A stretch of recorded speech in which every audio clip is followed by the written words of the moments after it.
Невозможно е целата јавност и медиумите да говорат за улогата на Катица Јанева, Кики, Фрики, Шеки и останатите, а обвинителката Вилма Русковска да не слушнала ништо, смета опозицијската ВМРО ДПМН. Снимките што ги објави италијанскиот медиум, според партијата се доказ дека Јанева е институционалниот извршител на милионскиот рекет, а Боки 13 и Зоки Кичеец се само пипките на криминалниот октопот на власта.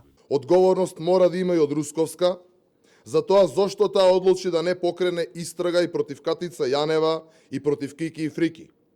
Со што тие имаат задолжено неа или Зоран Заев? Имаат ли дополнителни информации за криминалите на власта? Почитувани, на снимката јасно се слуша разговорот на Боки 13 во кој вели: нема да употреби Катица сега никакви вонредни правни лекови, да го продужува и да го долговлекува моментот. Во понеделник или вторник сте на слобода. Снимката која емитува италијанските медиуми е крунски доказ дека Јанева е институционалниот извршител на милионскиот рекет. Партијата побара итна оставка од Русковска, од премиерот и владата.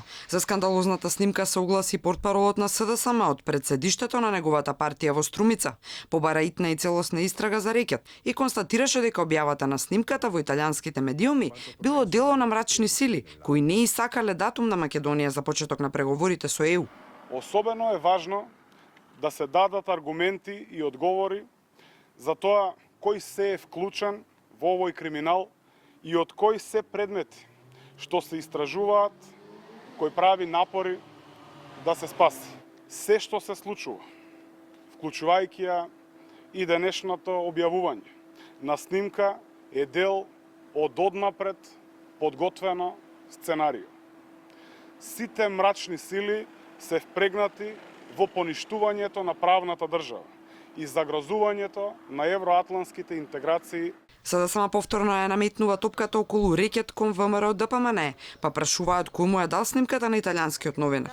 За опозицијата пак, никој што е споменат во видеото не треба да е поштеден од истрагата и треба да биде детално проверен, вклучително и Врховниот суд, но не веруваат дека со актуелното обвинителство, во кое е главната за случајот Русковска, моментално е налетување, е можно откривање на целата вистина.